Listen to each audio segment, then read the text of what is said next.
This is Scratch Your Own Itch, the one show that delivers the conversations that we're afraid to share, but need to. This show is all about creating a life worth living. I'm Logan Tyler Nelson, and I'm your host.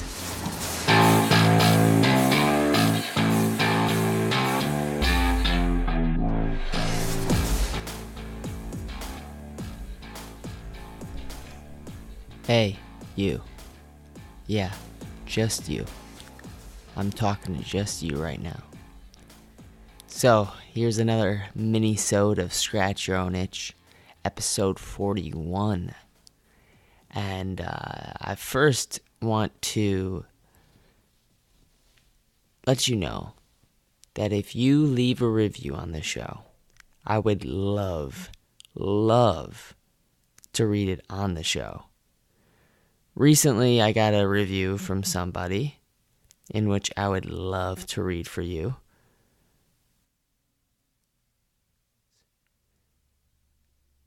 This podcast is awesome, and Logan has such a wonderful way of being a host. His episodes are all honest and offer tons of much-needed silver linings for those who originally couldn't seem to find it on their own. So thank you so much for Words with Winos, I think it's pronounced. Also, I like the one from Darwin's Constant. He says, I'm really happy that I fell on this show. I can see why my friend recommended it. I'm looking forward to more of the greatness you're creating. Wow, that's awesome.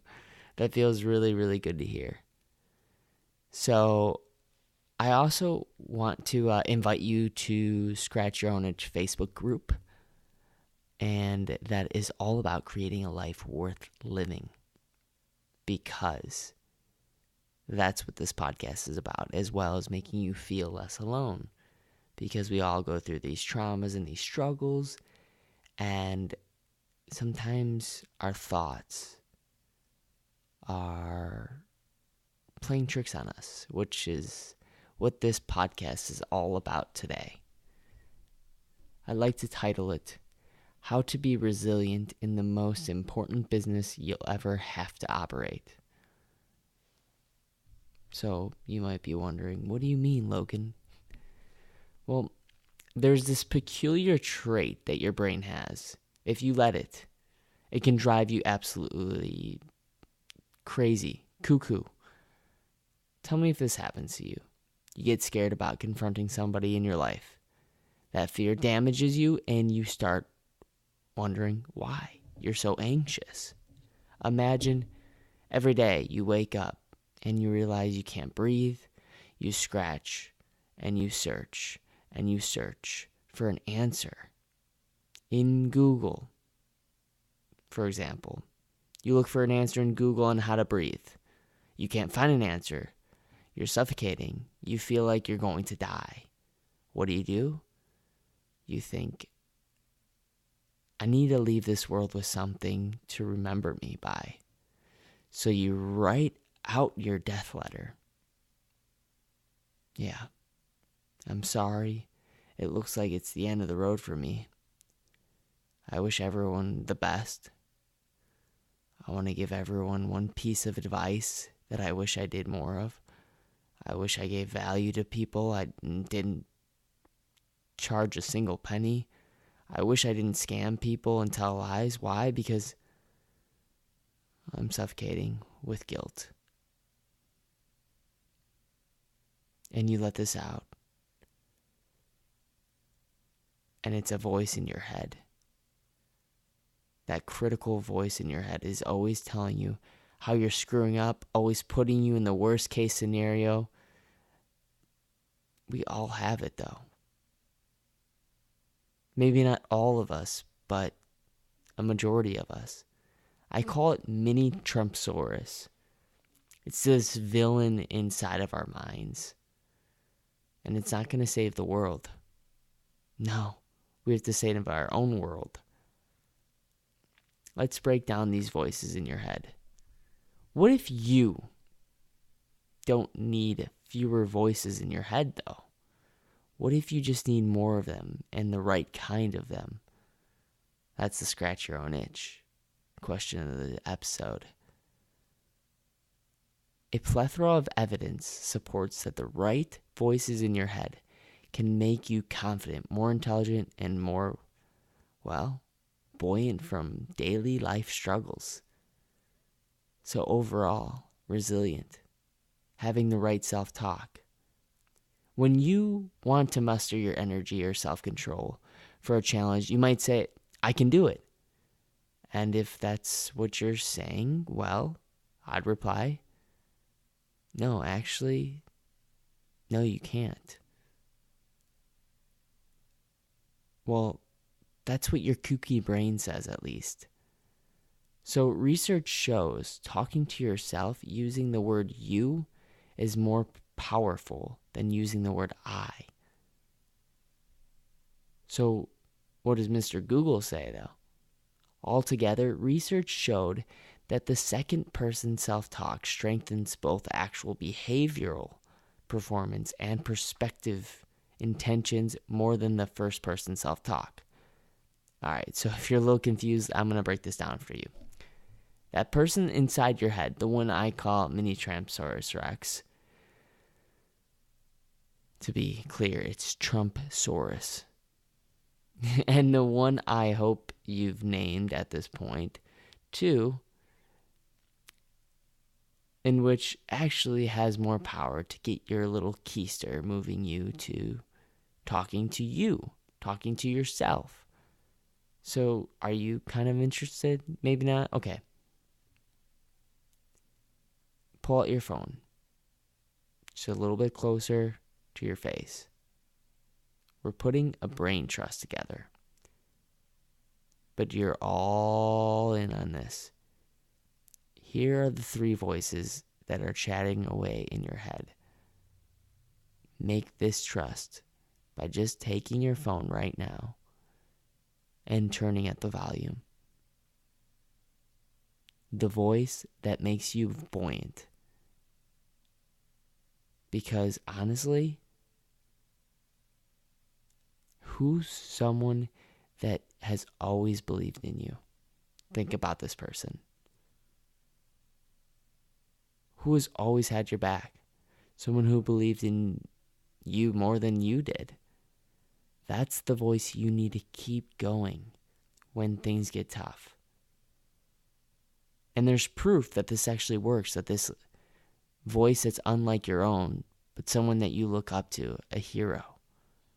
This person can be your, cheerleader, I guess you could call him. All right, let's try a different approach. Rip off the cheerleading uniform and throw on that military gear. You need a Navy SEAL. Those guys are pretty much the definition of grit. And one of their secrets to persistency is positive voices in their heads.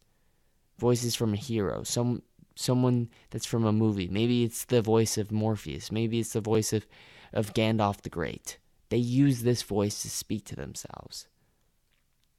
A Navy study uncovered a number of things that people do with grit, often unconsciously. This keeps them going when things get hard.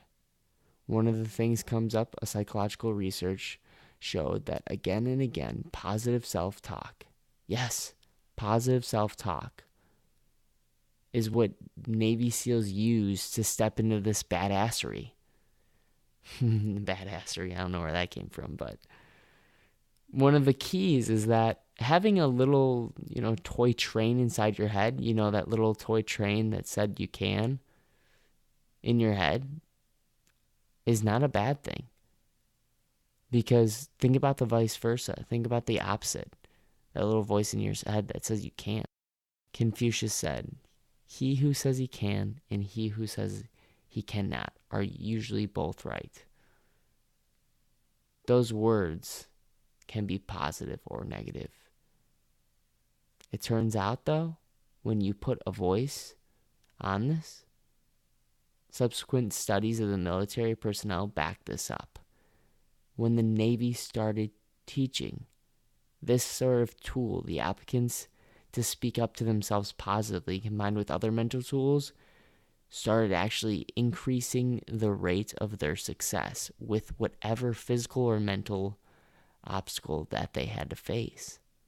I know what some people might be thinking. I'm not a military operator fighting terrorist machine. So how does this apply to me? Because, well, life is hard. You can't say that it isn't. So whatever they're going through is relative. Whatever you're going through is not easy either, because life is tough. But with grit, my friends, my friends, trust me, you can develop positive self-talk. And another way that Dr. Manns and Dr. Sims have suggested that the potential of self-talk as a self-influencing tool for improving the personnel effectiveness of employees and managers, various studies in a number of different fields have provided support for the relationship between the individual's self-talk and performance. All right, so you've got a supportive cheerleader chattering away in your head saying, "You can do it! Go! You're awesome!" But what if it's not an issue of buoyancy or resilience? What if the challenges ahead call for some extra brain power? So, well, you got to amp it up, the voice that makes you smarter, right? You know that voice pretty well. Well, that voice is not the hero's voice. That's your own voice. So you actually need to talk out loud to get the benefits for this. So take temperature of your surroundings right now and just start talking out loud. Okay, you don't have to do this now, but maybe later. Start just talking out loud what you see during the day. Have point of views on that thing. So saying, "Oh, I like that color." Or, "I really like that shirt," next time you see it in the mall. Or maybe say, "Oh man, that car is nice." And you don't have to be loud enough so people can hear you, but it'll train you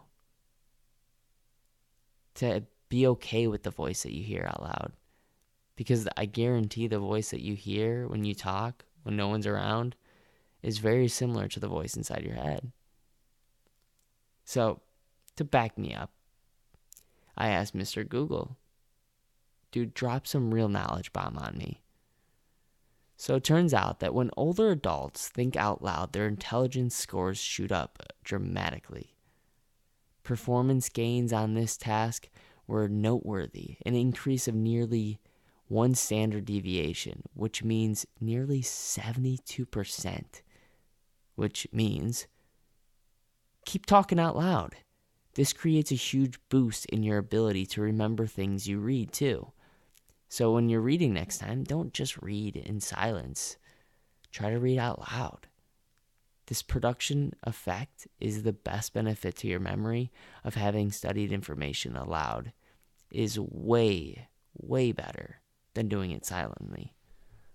So let's say you want to learn a new skill. Well, again, self-talk. Keep yakking.